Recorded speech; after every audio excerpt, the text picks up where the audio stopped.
Week-end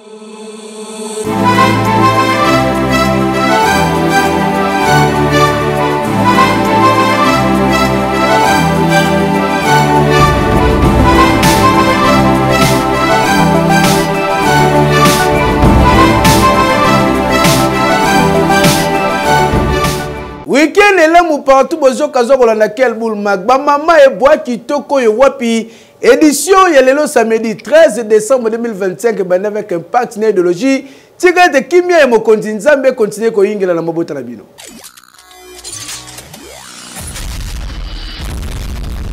Tofungo la quel boule mag ya lelo pour le comme ça que 70e réunion ya conseil des ministres qui vont présider et pas mokonzi mboka Félix Antoine Tshisekedi Tshilombo pa wapi balobelaki ba question nyonso za lié na actualité kasi ba betaki sete mingi mingi na makambo etali bongo situation sécuritaire est ya mboka na biso.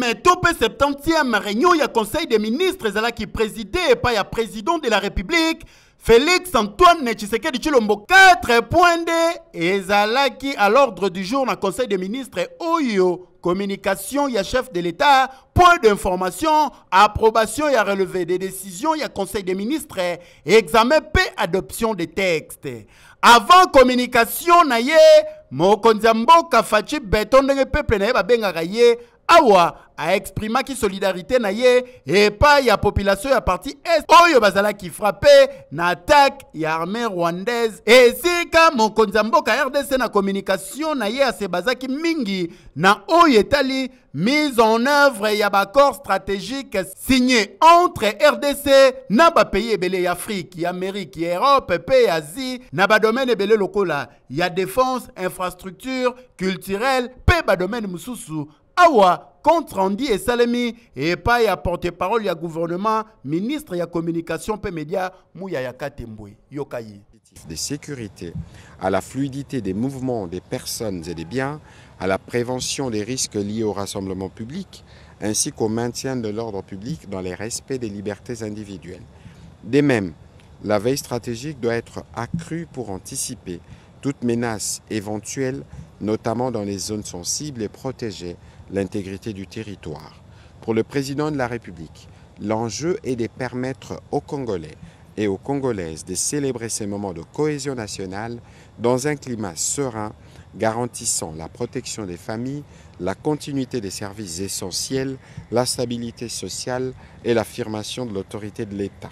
À cet effet, il a instruit les vice-premiers ministres, ministres de l'Intérieur, celui de la Défense, ainsi que les services de renseignement, de renforcer les dispositifs de sécurité sur toute l'étendue du territoire national, particulièrement dans les zones urbaines, les axes routiers, les lieux de culte, les centres commerciaux et les sites des grandes affluences. Des mesures préventives et opérationnelles renforcées devront être mises en œuvre afin de prévenir toute tentative de déstabilisation et de garantir la tranquillité publique durant cette période. Le ministre de la Communication et Médias.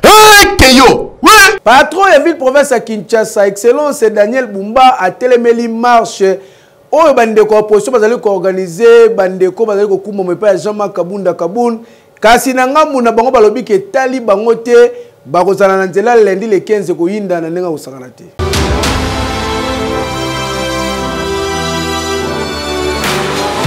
Gouverneur de ville-province à Kinshasa, Excellence Daniel Bumba a téléméli bongo marche oyo ezalaki annoncé et pas ya opposant Jean-Marc Kabunda Kaboun oyo ezali président ya plateforme politique coalition de la gauche congolaise. Bon nimelangai ke marche na bango ezalaki bongo prévu le 15 décembre oyo pour na ko exiger bongo teni ya dialogue moko inclusif. Kasi hôtel de ville ba telemelengo na motema moko balobi pas question. Boye ba ke décision yo etiki indifférente te na nzela ya compte X na ye ex Twitter Jean-Marc Kabunda Kaboun a téléméli décision yo atalisi ke ezali en violation de l'article 26 ya constitution ya koboya arbitrairement marche moko pacifique pe kopesa batu bongo ya l'état oyo bakoya pona ba contre bango pe ba recruter bongo bakuluna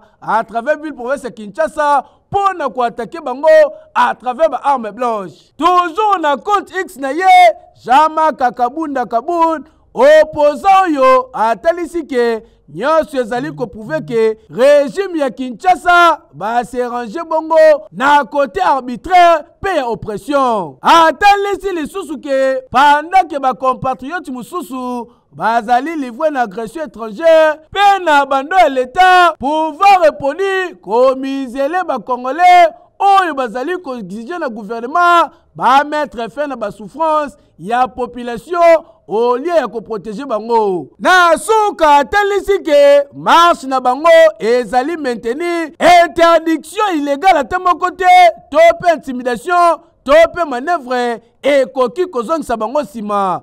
Bango le 15 décembre oyo bakobima na balabala pour na marcher pacifiquement mais ekozala d'une manière ferme pour la souveraineté na balabala. Awe sali boye hôtel de ville baboyi marche Jean-Marc Kaboun alobi etali ete esengela marché dossier etikali à suivre tota nanwa hekeyo.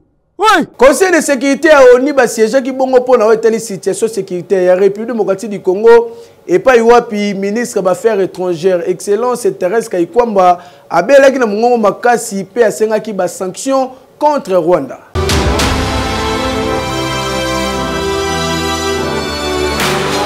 Lors ya Conseil de sécurité ya oni esengeli koyeba ke ministre des Affaires étrangères, la République démocratique du Congo, Excellence Thérèse Kayikwamba, a interpellé Kibongo Oni pour na kotali sabango que pendant 9 mois mokoka, conseil na bango et tikali kozwa mesures concrètes à mon côté pour na ko faire respecter propre résolution na bango, pe ko défendre mission na bango. Bappel na ba avertissement salema mais ti lelo axe atamoko tirala ko salema te. Na même occasion excellence Thérèse Kayikwamba atalisaki na bango ke gouvernement ya République démocratique du Congo ezali ko exiger ba sanctions contre Rwanda. Le président, moins d'une semaine après la signature des accords de Washington, certains acteurs ont choisi de s'écarter des engagements librement acceptés.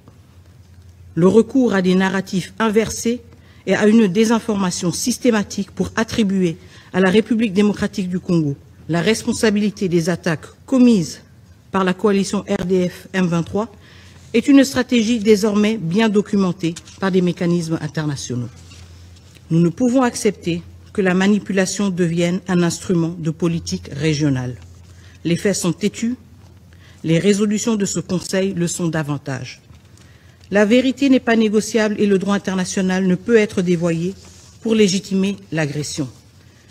Les violations constatées contreviennent à la résolution 2773, à l'accord du 27 juin signé à Washington, à l'accord signé à Washington le 4 décembre, à la déclaration de principe et l'accord cadre de Doha et aux conditions même de la mise en œuvre du cadre d'intégration économique régionale aussi signé à Washington.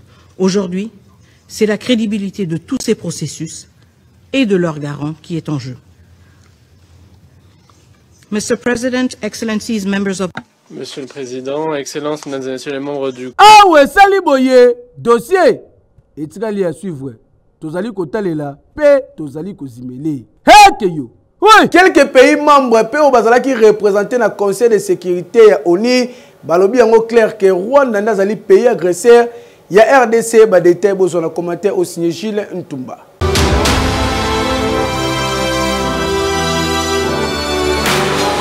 Conseil de sécurité ya ONU oyo esalemaki le 11 décembre oyo na États-Unis d'Amérique awa ezalaki occasion pour na ba représentant ya ba pays ebele bazalaki awa balobela accord de paix ya Washington signé le 4 décembre leki esika mingi bazwaki maloba awa batalisaki ke Rwanda ndazali ko violer accord de paix oyo esignamaki entre RDC na Rwanda sous médiation du président américain Donald Trump. Ka ya représentant ya Burundi oyo tango azwaki maloba awa a démontré ki yango ke ndenge bazali wana Rwanda nde mutazoluka komema instabilité na bitumba na région ya Grand Lac Kutu a communauté internationale témoin et sika bakebisi Rwanda atika ba provocation pona ba bombardement oyo utaki Rwanda pe ko ina mboka na bongo Burundi mikolo euti koleka awa yoka communication ya représentant burundais. Le Burundi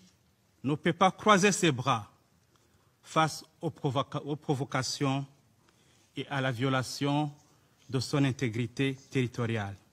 Il ne peut pas croiser ses bras face aux attaques contre la population, sa population, et nous ne pouvons pas croiser nos bras face aux atteintes portées à la stabilité de nos frontières. Ndenge moko pe côté ya représentant ya France awa tongo azoki maloba na New York asengaki retrait immédiat ya ba force rwandaise na ba territoire ya RDC pe lisusu asengaki cessation ya batak ya AFC M23 kutu atalisi ke Rwanda nde mutu azali ko agresser RDC lelo eza lisusu ya kobomba te yokaye. Avancer vers la paix, comme nous l'avons vu avec les efforts du président Trump, le Rwanda mène la région vers une instabilité croissante et vers la guerre. Et au vu des engagements pris dans les accords de Washington, nous sommes préoccupés de ce que l'armée rwandaise, de par sa présence continue dans la RDC en appui du M23, intervient. Nous utiliserons tous les outils à notre disposition pour tenir responsables les auteurs de ces actions. Le Rwanda doit reconnaître le droit du gouvernement du RDC à défendre son territoire et son droit souverain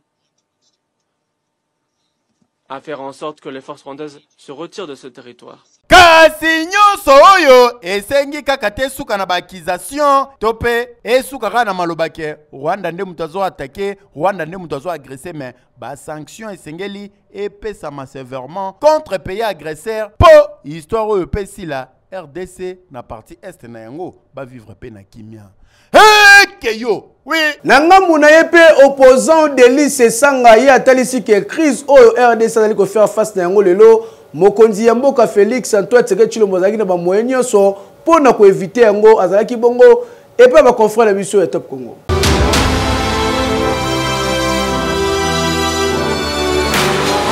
Le président de la République aujourd'hui a eu les mains libres. Oui, non. Attendez, oui. Non, laissez-moi poursuivre. Il a eu les mains libres pour résoudre la crise. Il a demandé les moyens, on lui a donné. Il a voulu faire les accords, il les a fait. Parfois en violation de la Constitution. Et il a renouvelé l'état. Ça fait 3 ans qu'il renouvelle l'état de siège. On a fait toutes les remarques qu'il fallait sur cet état de siège. Il a fait les accords bilatéraux pour travailler avec tel ou tel autre. Il a promis au bout de quelques mois ou de quelques semaines, quelquefois, la fin du conflit. Il n'a pas voulu, il n'y est pas arrivé. Bunagana était pris, on a fait je ne sais pas combien de temps avant qu'il ne se rende compte que c'était important.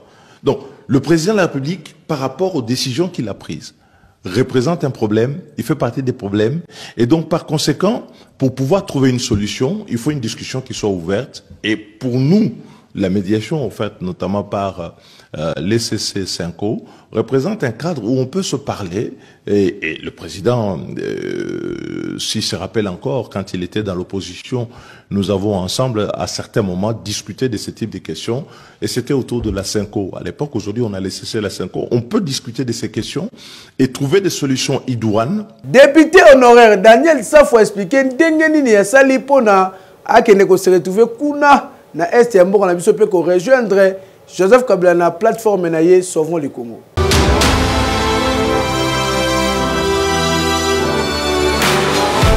Que les gens ne confondent pas ce que Douana Goma automatiquement Azana M23. Non, non. Goma est un espace congolais.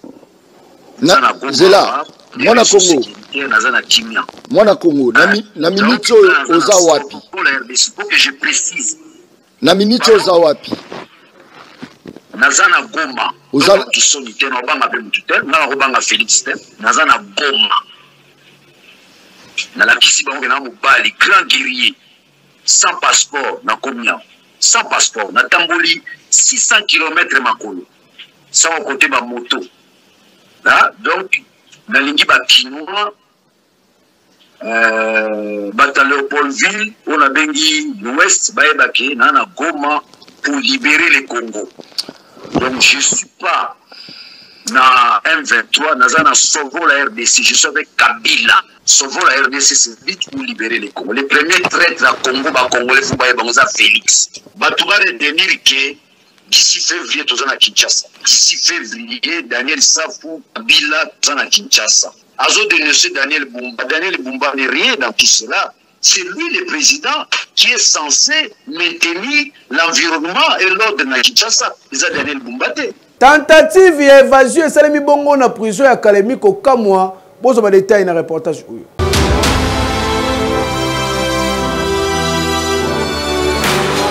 Yora non soma sasio. Ok te yora msusu. Yoro kasakwa film batente lufuno nangeza li réalité awa na Kalemi.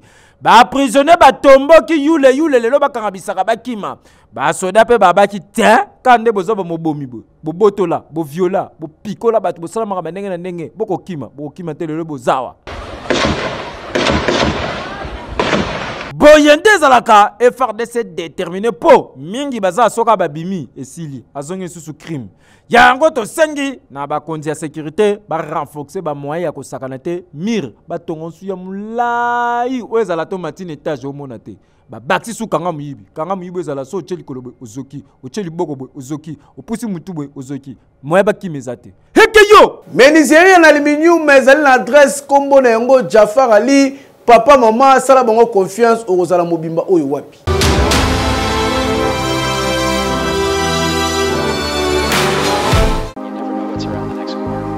Bana Kinshasa et bongo bana ya poto. Les lois ko samba te bondi melange États-Unis d'Amérique qui tia wana Kinshasa. Un wana Jafar Alu, c'est-à-dire Jafar en aluminium.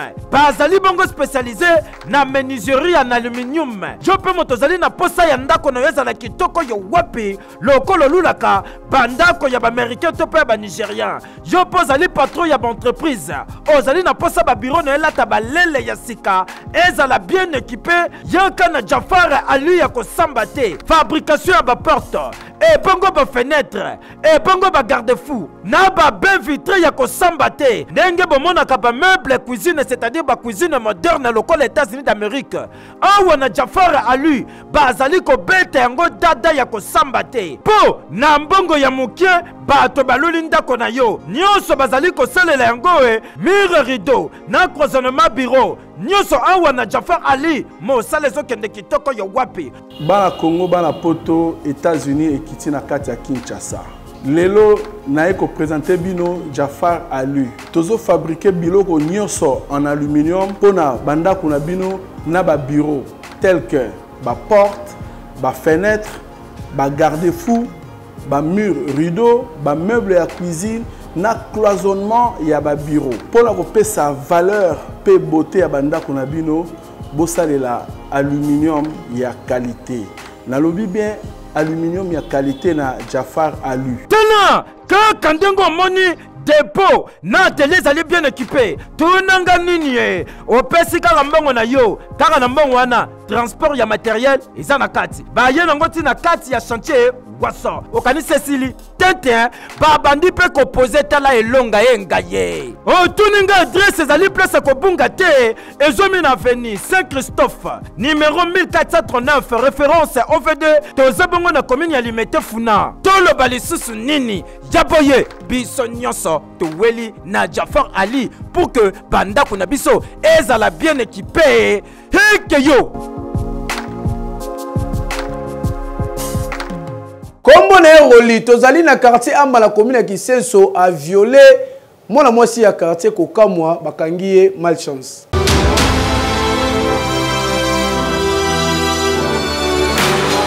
Mwana mobali oyo bomoni kilota pembe bavandisi na sebo kombo na Roli. Ye azamu viola veut dire violeur.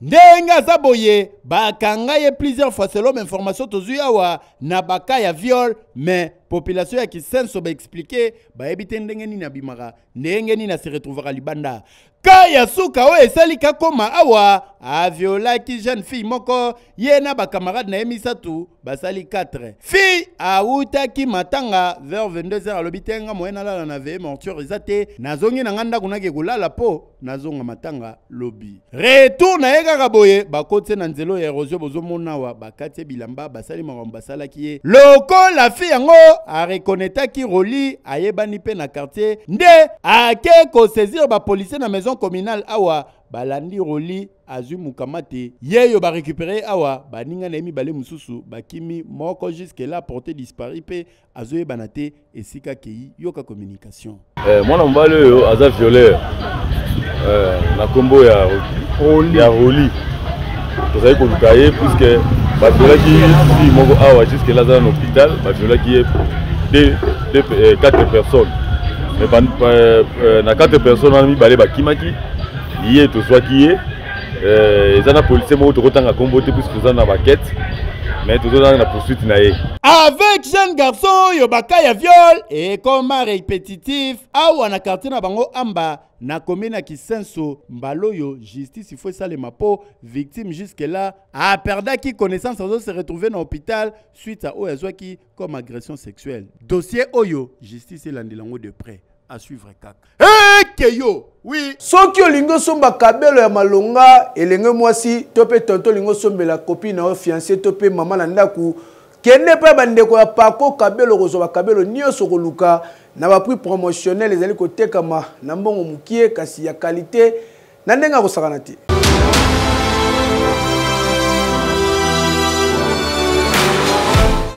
contrôle bilengi ya pako kabelo ebandie bonane pako kabelo a lancé mobange na mega promo bilengi ya ngelikeli pona ba grossiste pe na ba detaye nyonso ezongi pona ba mama ya Kinshasa pe ba mama ya Congo awa na pako kabelo engaye ba mama ya Kinshasa balobi na pako kabelo sala mombongo na décembre bana ba fete kitoko po awa kabelo ya dora kabelo ya solo oyo soko tena moto ba papa ba kwai mayanga na mbongo ya mukelekete fourmie pako kabelo asopinde bilengi pona décembre esi eyebene ba adresse pako kabelo luka bango na galerie bisou avenue du commerce okoti kuna okokuta ba mama ya kitoko ba papa ya kitoko très gentil très accueillant pour ne servir bino ndenge moko pe pako kabelo azali susu na galerie Masina Plaza na quartier sans fil na commune Masina référence Apocalypse en face ya planète J okoti kuna oza mobimbo yo wapi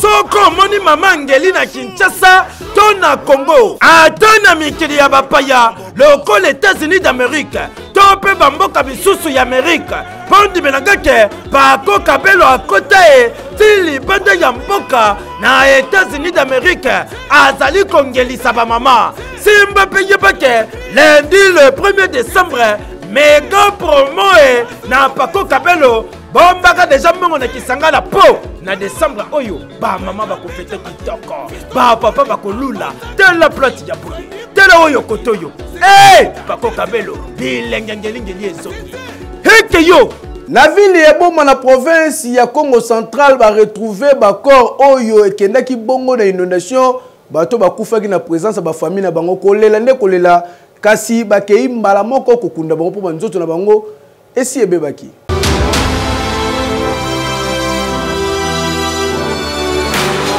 tolakisaki bino mikoleleki ndenge nini ba inondation esalemaki bongo na ville ya Boma na province ya Congo central après bamvula oyo enokaki esika wapi ekozaki badega ndenge na ndenge pe bato misusu bakufaki kasi na ngonga oyo tozali koloba boye baretrouve bakor mosusu oyo ebungaki na kati ya mai nde bozali komona bandeko oyo bazali basekuriste bazwi bwatu bakoti na mai balandi bakor bazwi yango mbala moko bazotia yango na bacercueil batie na ambulance mpe bake kokunda yango mbala moko po banzoto batu esi ebebi moya bagarda yango eza te pasi na mutema na présence ya bamambre ya famille na bango kolela nde kolela yoka communication tofanda ikawa tomoni ozotola mai banuna nauti na ngambo kuna nde bazoya nde bapesi osi information te tomoni ebemo ezotola na mai tosali sacrifice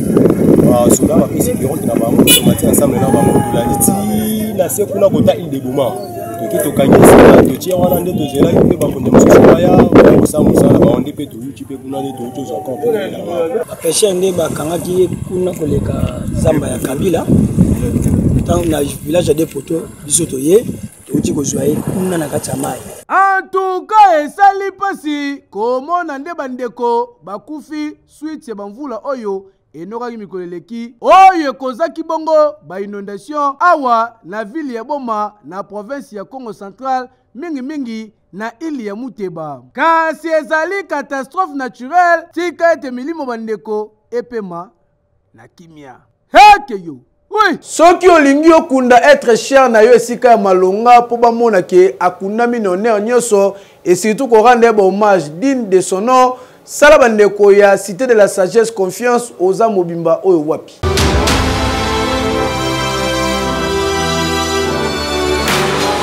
Tena yo regreta outa mikili ya poto outa soki mboka nini oyewa na Kinshasa oyeko kunda ndeko na na cimetière après jour bakenda kotala mutu otala boye libulu ezate na place bakunda mutu ebukani na cimetière yango moko na libulu na cercueil nyose bunga mutabonga emona na kasusu te lelo tozali koloba boye pas question grâce ya cimetière de la sagesse ezali bongo cimetière moderne ndenge tolulaka na mikili ya bapaya ndenge boye bakundaka batu na États-Unis d'Amérique na ba Paris na ba Canada ndenge moko pe awa lelo na Kinshasa grâce ya cimetière cité de la sagesse ya kosamba te lokola tozalaka ba bantu il faut kokunda mutu place ya kimia po après bambula na bambola baya ko retrouver ye awa na cité de la sagesse tala ba place ndenge ezali kitoko yo wapi ngaye soki bakundi mutu no awa ata Milan soko ye otunya fanda ya biso kaka cité Israël okokoto monye c'est pas ni kuna na cité Londres okomona epo zuye na ba pays nyoso kolinga ezali bongo construction na ba cité awa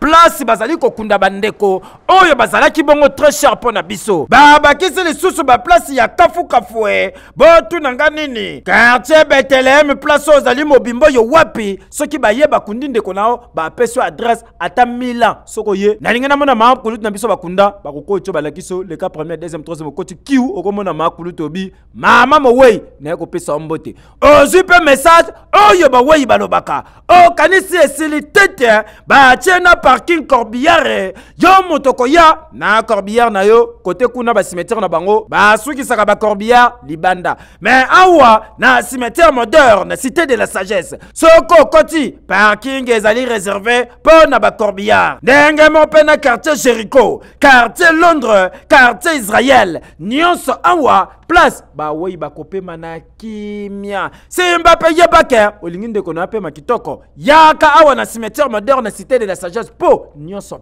pio adresse na bango ezali place akobunga te bazali bongo na sele bambu okoti oza mobimbo yo wapi ba bureau na bango ezomi bongo na limite résidentiel première na immeuble Ulpen okoti na premier niveau na appartement 101 okokuta bango tepe benga na ba numéro oyo tena valeur ya bawei basalaka nango ba jeté et surtout tous ab africains awa na cité de la sagesse tala mabulu tala ba pavé bongo kota ba installation hygiénique kitoko yo wapi oza kimia olobi na kundi mutu nanga place a kimia akopema kitoko bonde ezalaka heke yo État ya misé na territoire ya Gungu na province ya Kwilu intéressé équipe ya Kelboul Mag botala bino moko état to kuti yango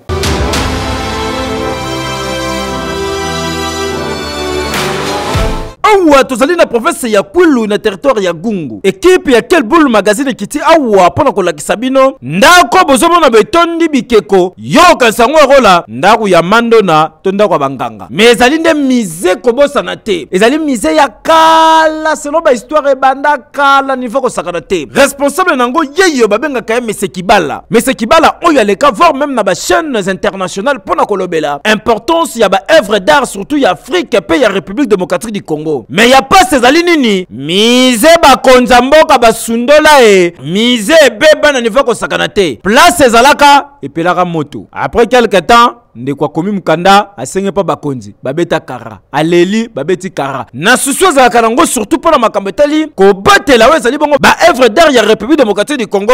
Papa Kibala azwa mise nyonso wana longoli po kuna deje zikaki place ezalaki susute aye ko chango a na kati ndako bosomona donc na ndako na ye yazwa acha permetaka na batu baya menani yango pa ko yapo ba konzamboka basundola bakiparla susute joka kolela ya Papa Kibala s'il vous plaît. Mais eloko boye ezokende na kosila bato ya domaine yango batiaka bato ya domaine UNESCO na centre Wallonie motif na bango na Congo eza nini botunela biso bango bien ministre wapi ministre ya Kinshasa ayebi ndambu ya banani ya bakomine na ye na Kinshasa baza ministre ya RD Congo.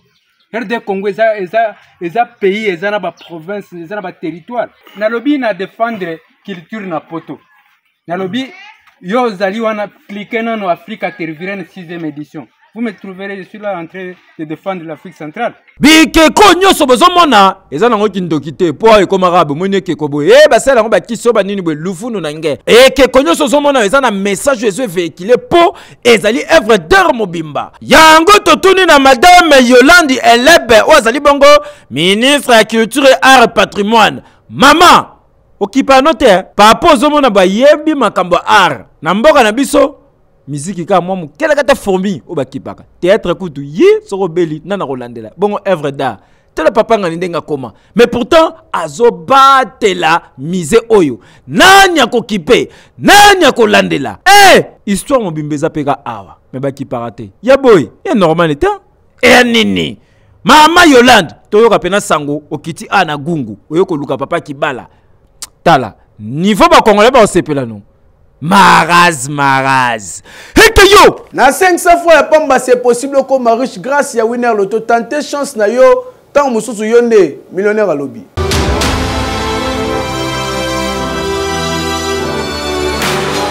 kurba salo kubwa ya sai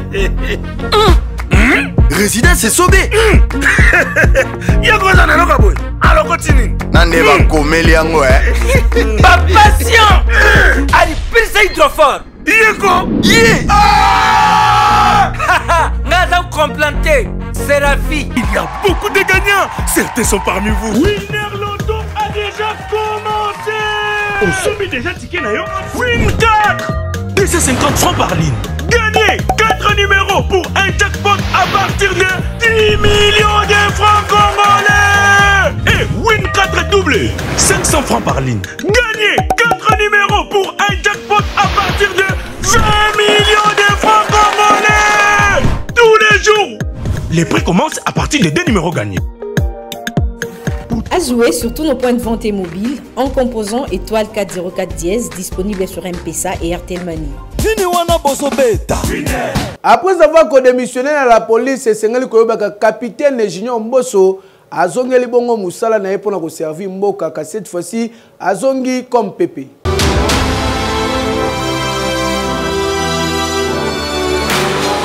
Après démission na ye na kati ya la police congolaise esengeli koyeba ke capitaine Junior Mbosso azongeli bongo musala na ye kaka nde bozali komona cette fois-ci na kati ya inte ya bapepe botala bino moko awa tozali bongo na boulevard Sendwe esika wapi batelemi na baelema mususu bazali bongo kosala contrôle mituka oyo ezali kotambola na ba Jerofa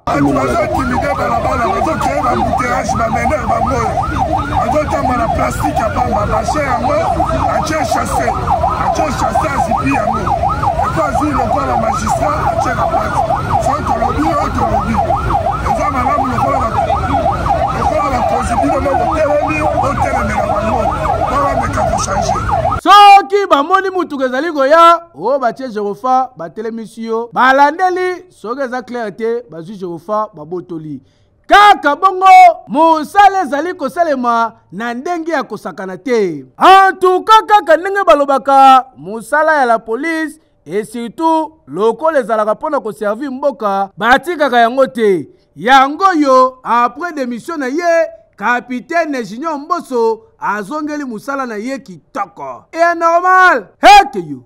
Oui, ingénieur Suleiman Mboyo ya canal qui nazali ko souhaiter joyeux anniversaire na épouse na madame Sarah Mulumba o azali ko fêter mbotama na mokolo loba lobi ko yinda na ndenge ya kosakana te.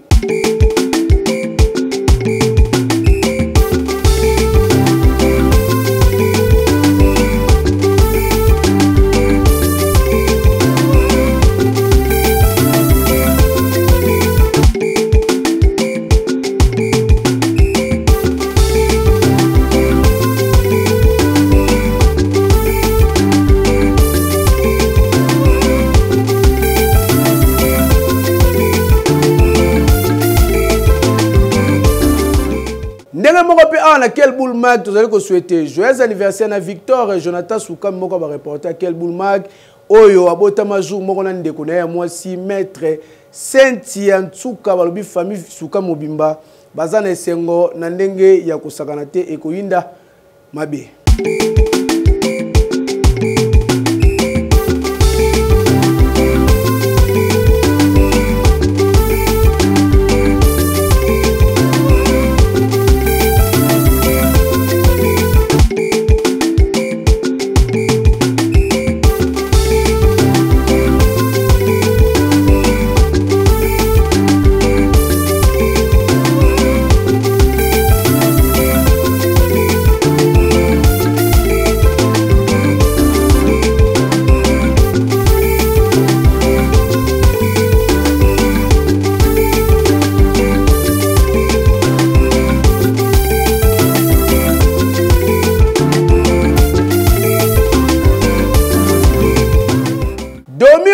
Pas aller ko souffler bouginer mon kolelo balobi de la part Hélène Kendi ba mama eboa kitoko yo wapi édition ya samedi 13 décembre 2025 comme complètement na suka tolo balisusu nini botika to pesa mbote na mama DL Deborah Luando motema excellence Guy Luando Mboyo oyo amesana ko sunga motema malamu abota manango heke yo oui